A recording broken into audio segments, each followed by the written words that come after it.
Hello, everyone. Dr. Vicky here, speaking to you from the Seeds of Transformation Healing Center. It's time for tarot scopes again. We're going to be doing the tarot scopes for the sign of Pisces, my Pisces picture. That's Pisces Sun, Pisces Moon, Pisces Rising for the month of April 2025. Before we get to the fun, I'd just like to welcome my new subscribers. Welcome to this wonderful community of like-minded souls. To my tried and true who have been with me for years, walking this rather circuitous path together, it has been a journey, has it not? And I've been honored to have you walk it with me over these last many years. For my new members, thank you for becoming a member of my YouTube channel. There are 2 levels of membership. I'll talk about that at the end of the video. And to my Patreon, thank you so much again for supporting me for years. It means the world to me. And I just want you to know how much I appreciate it. All right, so we're going to start with the astrology of April, just in general, a general picture, a general look at the astrology of April. And then we'll see how it applies to Pisces. So just give me a moment here as I set it up. Okay, we get started. So what we have here is a list of major things that are happening astrologically this month.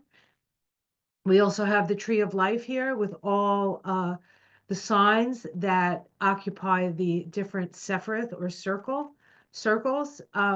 Each one of these circles represents a planet, save for the top one, which actually represents 2 planets, Pluto and Neptune. And if you notice, Neptune as your ruling planet, Neptune is in Aries here, and Pluto is in Aquarius. At the end of last month, your ruling planet, or one of your ruling planets, you actually have 2, Neptune and Jupiter. Neptune has moved into Aries. And so this is a whole new energy for you, Pisces, as your ruling planet moves into the sign of beingness. So to say it's best just to be yourself would not be an understatement. Now, Neptune will move back into Pisces to sort of finish up before it leaves Pisces in 2026, and will be in Pisces again for another 165 years. So we have, so we don't have to worry about that. But we do have to deal with the idea of Neptune in the sign of of beingness, but also Aries can be seen as somewhat aggressive. And so I feel as though it's important for us to really come to a sense of valuing life. Aries is also an energy of life. It's the first sign of the zodiac. It's the urge to become something, right? The urge to emerge out of the great cosmic sea that is your sign of Pisces. There are 3 vibrations that we're working with this month. Of course, the 4 vibration, the Emperor card, because we're in the 4th month of the year. The 4 is the Emperor. It is actually associated with Aries in its connections to the Tarot and the Tree of Life. So the Aries energy is not just important astrologically, because this is the month where half the month you have the Sun in Aries, but we also have Mercury in Aries, we also have Venus in Aries, we also have Neptune in Aries. So there's a lot of that initiatory energy. Of course, Neptune and Mercury, if you may or may not know, start the month moving retrograde and in the sign of Pisces. So the Aries energy doesn't really come in till later for Mercury and Venus. But of course, Neptune is in Aries now, and the Sun is in Aries at the beginning of the month, right? Okay, so there's plenty of Aries energy to go around. And the Emperor card really deals with dominion over our lives, being an authority in your own life. It's an energy of autonomy. It actually sits on the path between Hokmah, the Sephiroth of wisdom, which is associated with the planet Uranus, and we have Uranus in Taurus, as we've had Uranus in Taurus for quite a while now. In fact, this year Uranus is going to move into Gemini for a brief period, move back into Taurus, finish up, and then move into Gemini for the next 7 years, starting next year. So this year, this 9 year that we find ourselves in, which is the next vibration I'm going to talk about, there is this sense of things coming to an end, right? We had at the end of last year, Pluto move out of Capricorn finally, after going back and forth for a couple of years. So we have that transpersonal planet now in a new sign. We have Neptune, a transpersonal planet in a new sign. We're going to have Uranus move into Gemini, moving into a new sign. We have Saturn moving into a new sign. We have Jupiter moving into a new sign. So Jupiter out to Pluto are all, well, Pluto is going to stay in Aquarius now for the next 19 years. So we'll just experience the transformational energy of Pluto in all things Aquarian. Okay. And then, but this year as a 9 year, right? We're in a 9 vibration. 2025 is a 9 year. It's about separating the wheat from the chaff. Okay. Now that year began, that cycle of 9 years began in 2017. And so whatever was initiated in 2017, and for those of you who pay attention to like who the president might be in 2017, you probably, in America anyway, you probably understand what I'm talking about, the code I'm using, as it were. This is the year where we decide, is this the direction we want to take, or what is it that we need to let go of? What do we need to keep? And we will, although this has been a very tumultuous 9 years, there are things that perhaps now we don't see as beneficial, but as we move through the next cycle, um, there's a lot of things have been broken, true. A lot of things were broken. A lot of things need to be fixed, and not a lot of things need to be scrapped. So we have this energy in the 9 year. Now the 9 year on the tree of life sits here on the path between the Sun and Jupiter. Jupiter, of course, is in Gemini this month, and the Sun is in Aries and then Taurus later in the month. This vibration, this 9 vibration, is one of wisdom, forgiveness, letting go, planning for the future. We see the Hermit here holding up his light, as it were. This is the light of his wisdom. He's all by himself, right? So the 9 year, you might feel a little bit more isolated, but you're trying to share what you know, share your wisdom, so that if somebody needs to know what you know, they just need to look up and look for the light. Okay. And then we have the vibration when we add these two vibrations together, which is the 13-4, which is a death vibration. Death means change, but it means transformational change. Okay, so it's the death of an old way of being and a rebirth into something new. It's as if you release, you let go, and when it's time to be reborn, you're a little bit higher. You have something to stand on, because the base number of the 13, of course, is the 4, and that is foundational. All right, so in April, we have a pretty important sextile between Saturn and Uranus. Saturn and Uranus, Saturn is considered a social planet. Saturn is considered the Lord of karma, the rule, the holder of the rules, the master of time, right? We only have so much time to do the work that we do on planet Earth. That is controlled by Saturn.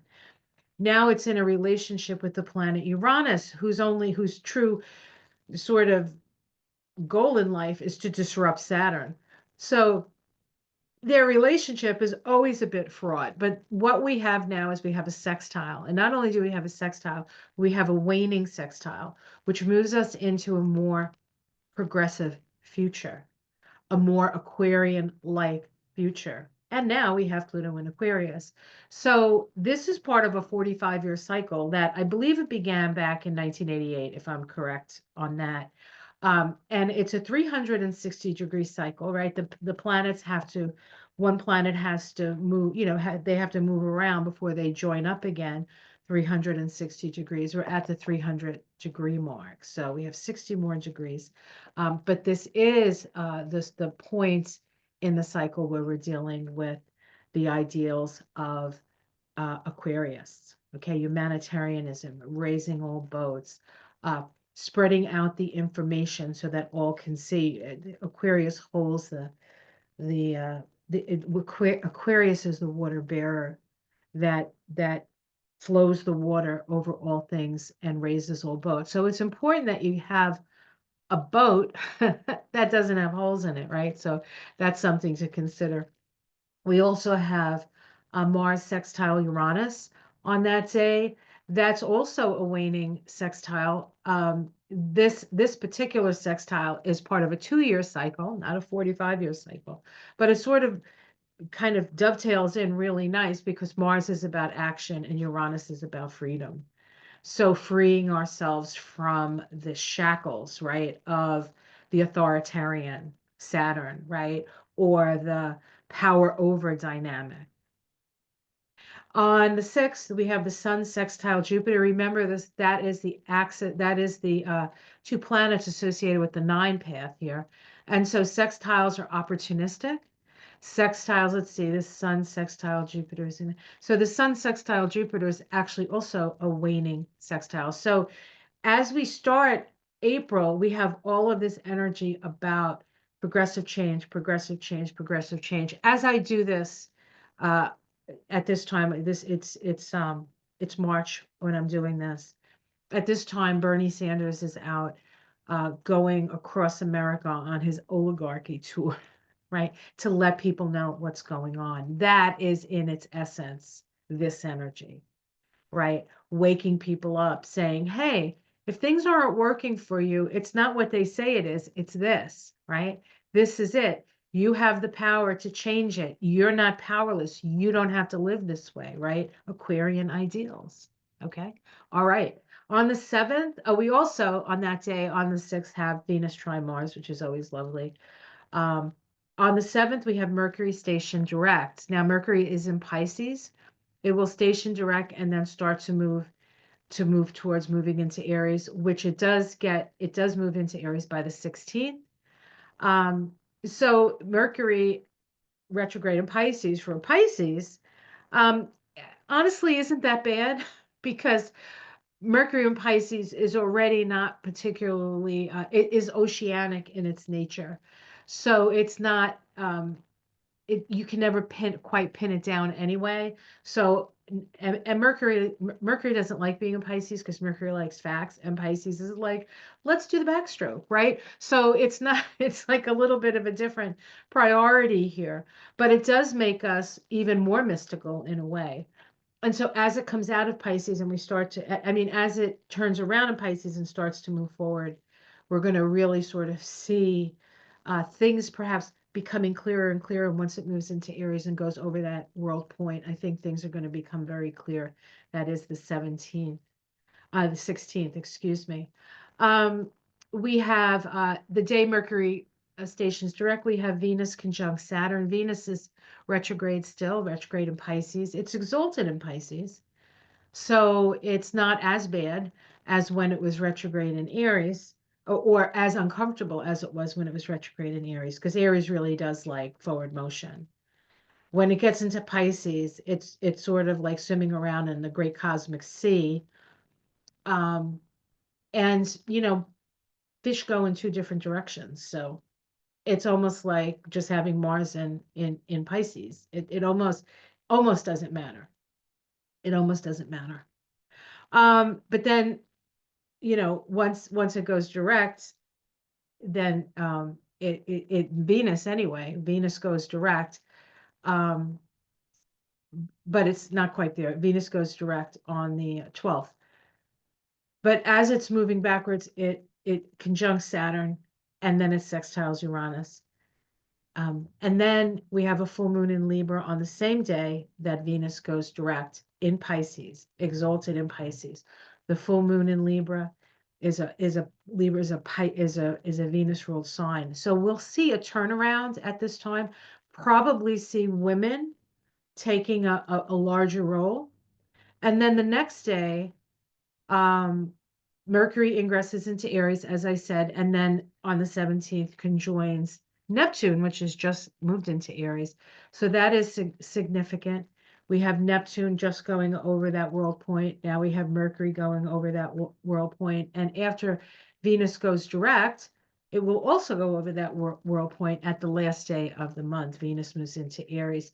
Anytime a planet, whether it be an inner planet or, and of course, when it's a transpersonal planet, it's even more so because it affects more people. It has more of a breadth going over that Aries point. We know that we're starting a whole new reality, a whole new reality. All right, on the 18th, Mars, which has been retrograde, right? It went retrograde at the beginning of December in Leo. It moved back into Cancer on January 6th. So all of January, it was moving backwards in Cancer. It was moving backwards in Cancer in February. On the 23rd of February, it turned around and then started moving forward in Cancer, and then moved forward in Cancer the end of February, all of March, and half of April, and then we see it re-enter on the 18th. It's significant in the chart of actually two people I can think of. One of them is Volodymyr Zelensky, has his Mars in the first degree of Leo retrograde. He also has his South Node in Aries, so he is a warrior. He's been a warrior before, a very inspiring leader, actually. But I think things are going to change for him as Mars starts to move forward. After all this Mars retrograde, like everything was, nothing was going well, really, but things were going in the right direction. And then once Donald Trump got in, it was like back up, back up, back up, back up until we had that awful meeting, right? And we saw things we had wished we hadn't seen, actually. But now his energy is moving forward. The energy, or his Mars, like the Mars energy around him, is moving forward. So I think it's going to be better for him, in general, better for the Ukraine. I mean, it's not going to be good, you know what I'm saying? But I think we see progress. The sun on the 19th ingresses into Taurus. That's good. It kind of stabilizes things. I love the sun in Taurus myself.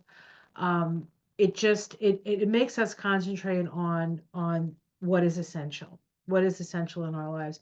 And on the same day, Mars trines Neptune, which is a lovely, Mars and Neptune together are always a little bit suspect because Mars likes to move forward, and Mars can be aggressive, and Mars can be, our desires. This is what I want. I'm going to go get it. And Neptune tends to obfuscate. And so sometimes when Neptune's involved, there's lies, deceit, sneakiness, or just obvious, just confusion. But the trine is probably the nicest aspect between Mars and Neptune. It's sort of like the ballet dancer who uses their musculature to be graceful, right? That Neptune gracefulness, right? And then that strength of Mars. So there's a grace and a strength with this aspect. On the 20th, Venus makes a sextile to Uranus. I thought Venus made a sextile to Uranus. It did when it was going backwards. Now it's going direct, and so it's going to come up to Uranus, make another sextile. It is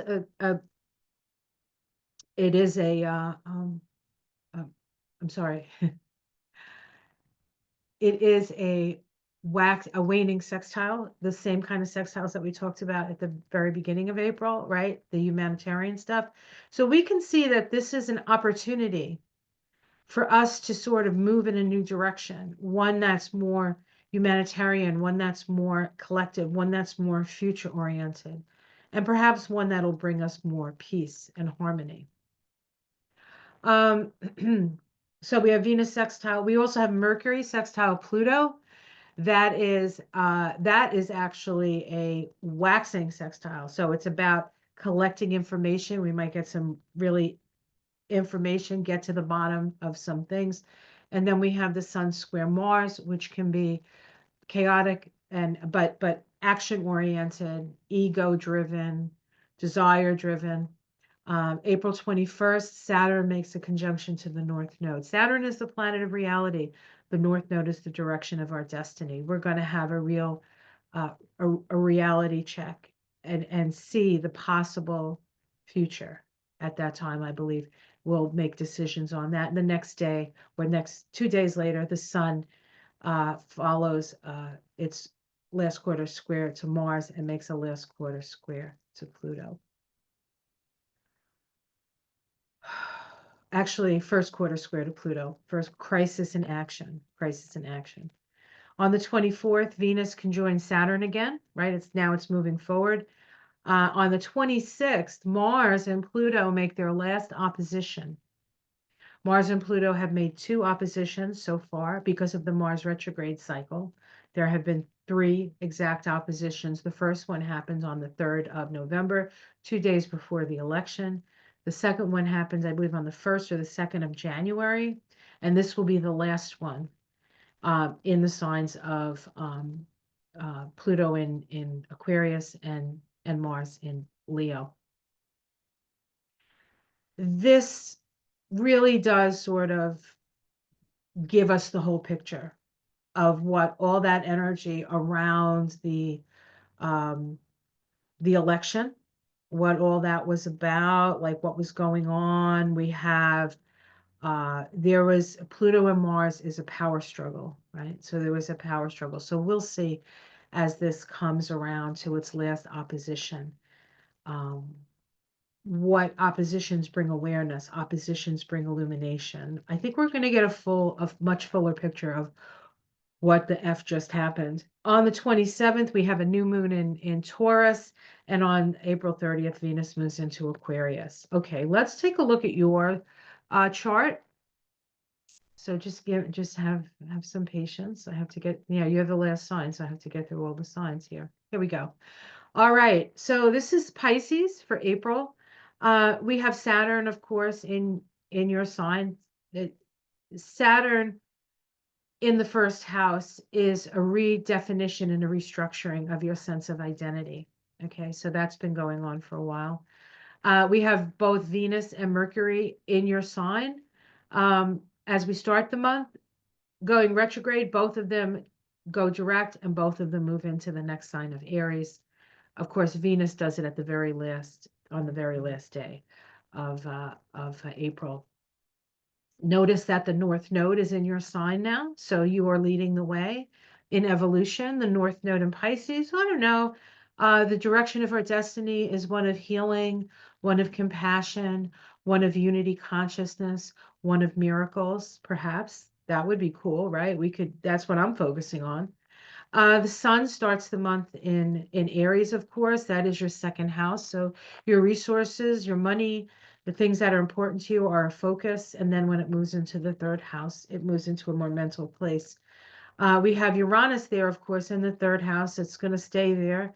This is waking up the lower mind, waking up sort of the lower mind is sort of how we define ourselves. It's like, I'm a girl, I'm a boy, I live here, I'm this one's son, I'm this one's, like all the facts, like what are your facts? What's your data? And Uranus in there has been sort of cracking open the possibilities for you, Pisces. Although you're pretty open to the possibilities because you're already a Pisces. Let's see, Jupiter in your fourth house, moving direct.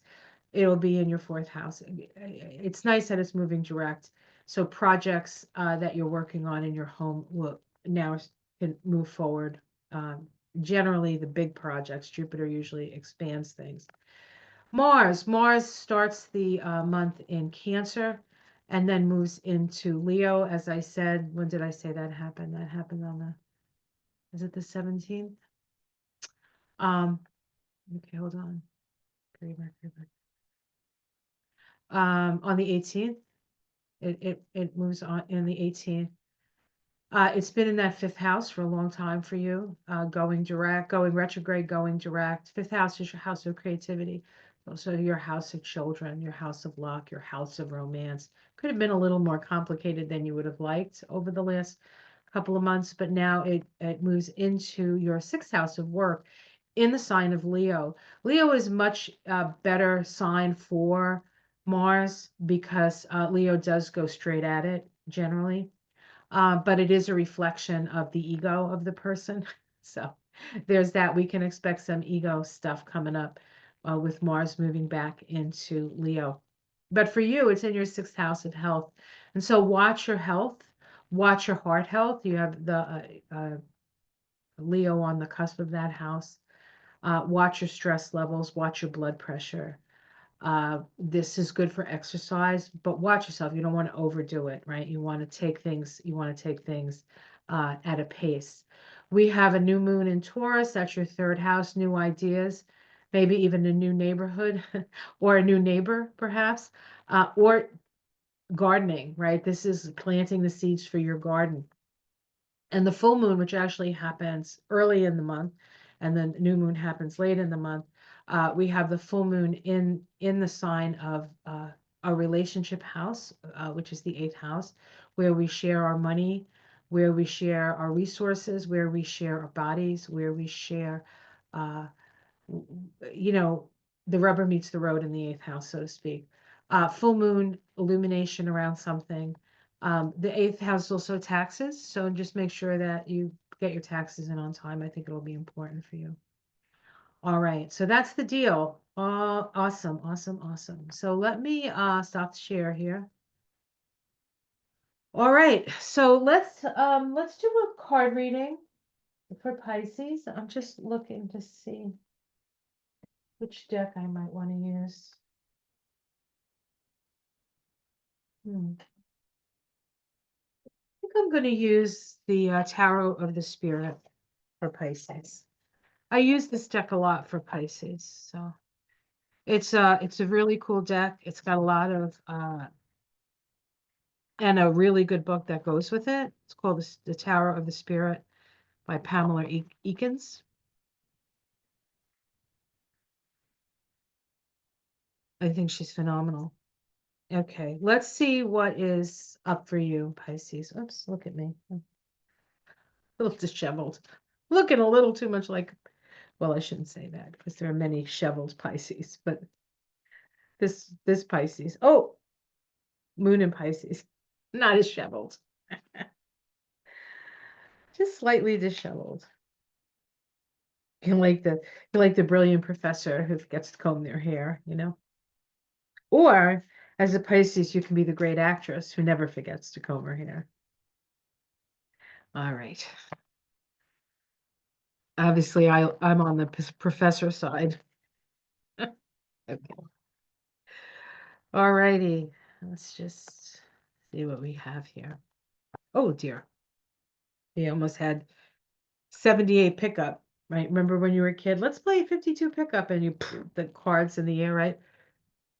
The tarot cards have 78. So it's a little different. Ooh, I like this. Open channel. The Ace of Cups. So this is an oceanic consciousness. This is associated with the top Sephiroth on the Tree of Life, that white one right there, Kether. All the aces sit in Kether.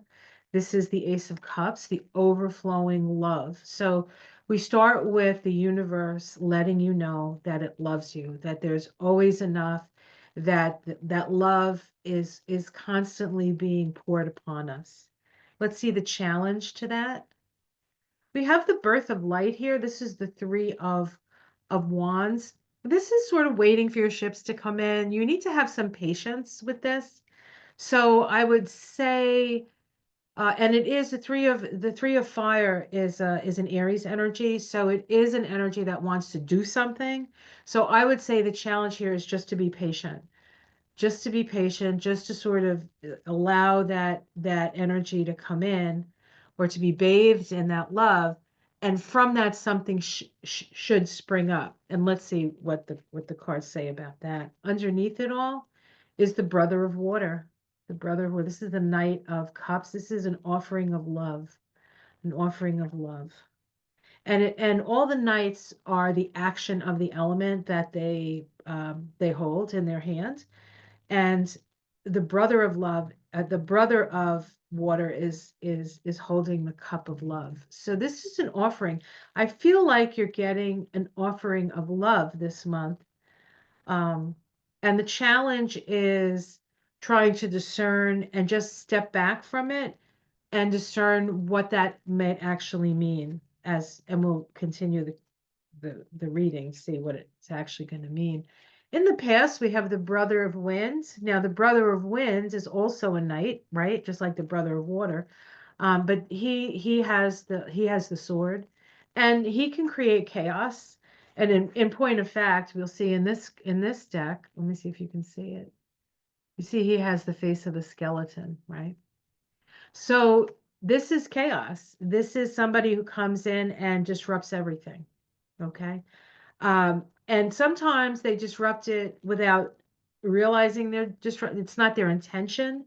It's their intention to do what they feel is right. And when they end up doing it, it just makes a big mess. Okay. We all have these people in our lives. Sometimes they're pretend unelected, I don't know, people, right? Okay. In the sky, the Empress. This is abundance, fertility. This is spirit saying you're going to have everything that you need. This is a Venus card. This is a Venus card. So very, very powerful Empress energy there, the power and the fecundity of the goddess. In the immediate future, this is the star. This is hope. This is finding your guiding star. This is a meditation card. So again, there's this sense of, in this reading anyway, for Pisces, to not necessarily take an action to do something, at least not yet, from what I can see, but to be in the energy of it, to open up to spirit, to meditate, to find the answers to the questions that you have through your connection with spirit, through your connection with your higher vibrational self. How it's seen from the outside, chaos. Yeah, this is a Pisces card as well, right? This is something coming up from underneath. So there are things that still are happening, still are coming up for us. Okay. Your domestic situation, Pisces. The Ten of Cups. Look at all this love. You know, there's a lot of water here. I will warn you of flood. If you're in a flood prone zone, or if you hear a leak, you hear like a drip drip and you're like, where's that coming from? You definitely want to check it out because there's a lot of water in your cards. Now, it can be joy and happiness and all that stuff, but it can also be water. So just be aware. And April is what? April showers bring May flowers. So there may be more showers than you were depending upon, I guess. Hopes and fears, power. I guess you could fear power or the people in power, or you could hope that you have security and that your money is safe. That's a fear now, of course, because of everything that's going on, right? And the outcome? Resurrection. This is the judgment card. This is waking up. This is waking up to the truth of your soul. Okay. Wow. Powerful. Underneath it all, the tower. So this disruption that has happened, the tower, while very scary, is a card that forces us to be our authentic selves, to remember that we are spirit having a human experience. Okay. Know thyself. The Two of Fire, coming together with somebody else, coming together creatively with somebody else. And then the Hermit, which is one of the cards of the month, or the year. So this is about shining your light, sharing your wisdom. And I feel like after disaster, people come together and it's time to share your wisdom. Okay. So there is, there are certain things we have control over. There's certain things that we have power over, and there are certain things that we just have no power or control over, and they're just going to happen. And so for those things, let's stay connected to spirit. For the things that we can do something about, let's just do something about them. But it seems like the major energy here is one of what's happening now is here in order for people to find their inner wisdom, to share their inner wisdom, to come together for solutions. All right. One more card. I'm going to pick a animal oracle, a spirit animal oracle for Pisces.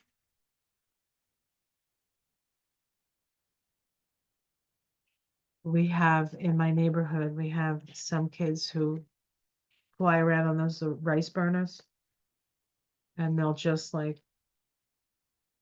honestly, I'm waiting for them to scrape them off the ground, but I'm not wishing it. I just have a feeling. All right, let's take a look.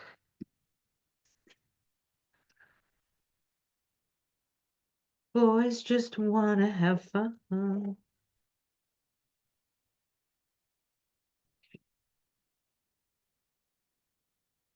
Oh, hold on, I have having an issue off camera. All right, let's see what animal comes up for Pisces. What does the animal oracle have to offer for Pisces for the month of April 2025?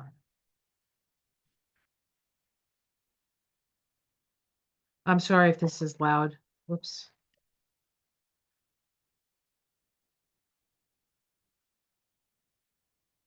Just one more, and then I'll get something.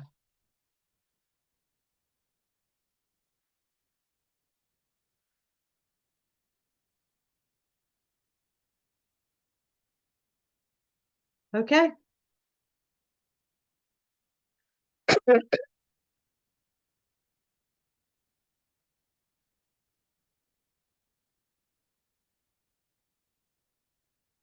I have picked two, mouse spirit and panther spirit.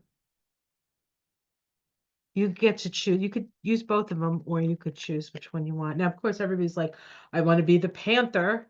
I don't want to be the mouse, but we don't know. Let's see what it says. Maybe you want to be the mouse. All right. I'll start with mouse first because that was really the top card. Okay. Tends to the small things. Didn't I just say that? Take care of the stuff you can and let the rest of it go, right? Um, the humble mouse pays attention to the smallest details, and the mouse spirit calls you to notice the nuances and the fine print at this time. In your eagerness to meet the goals and pursue your dreams, it is easy to forget the importance of clear communication and tending to the little things, including people's subtle signs that they are unhappy, as well as the small voice inside that says, this doesn't feel right. Take your time to sniff out what you need to know. Is there some detail or nuance about how you engage or operate in this world that is key to your success, but you've too readily dismissed it as nothing big or nothing special? Mouse Spirit reminds you that what seems small may be more important and powerful than you think.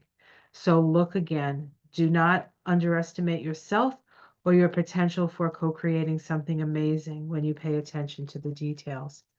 All right, and I will read Panther, just in case there's a Pisces out there that needs to hear this as well. Reclaim your power. Guess so. All right. It takes courage to face challenges right now. Panther Spirit is here to say that you are braver than you think. Now is the time to take a risk and step into a different aspect of your being. Speak as you've never spoken before. Act as you have always dreamed you might have the courage to act. Love fearlessly and fully and expect to feel the adrenaline rush. as you are initiated into a new, braver, bolder self. Panther Spirit says the time for dreaming about what you want to do is giving way to the first courageous acts towards reclaiming your Panther Spirit and power. Your new identity may feel strange at first, but you have what it takes, and your soul wants this. Be bold. Be bold. In a way, both of these energies are in the stars anyway. So I think it's apropos. So you, Pisces, being a dual sign, get two of these. But that's only because they stuck together. And that's what I got. All right. Hopefully you find this helpful as you move through your April. So about the membership, I said I say it at the end. I have two levels, the Starlets and the Star Seekers. The Starlets, I'll be doing readings. I've done some readings. Um, I the Star Seekers, which is a little higher level, they'll get a little bit more of the like technical astrology, numerology, Kabbalah stuff. Perhaps I'll be doing some. I'll have some informational videos, but I do have a whole lot of videos that I've done over the years that are all in the membership now, on Bernie Sanders and Kamala Harris and Donald Trump and um, Marjorie Taylor Greene, all kinds of stuff in the membership, and that's all levels get that. So you'll have an opportunity to look at some of my work for those, especially for those of you who are new to me and haven't been following me for years. There's a lot of really good information in those videos. So, all right, that's it. Take care of yourselves, guys. The world we live in, yeah? Be good to yourself. I'd say be kind, but I'm talking to a Pisces, so I don't necessarily think that's necessary because you're already there. All right, guys, take care. Much love. Namaste.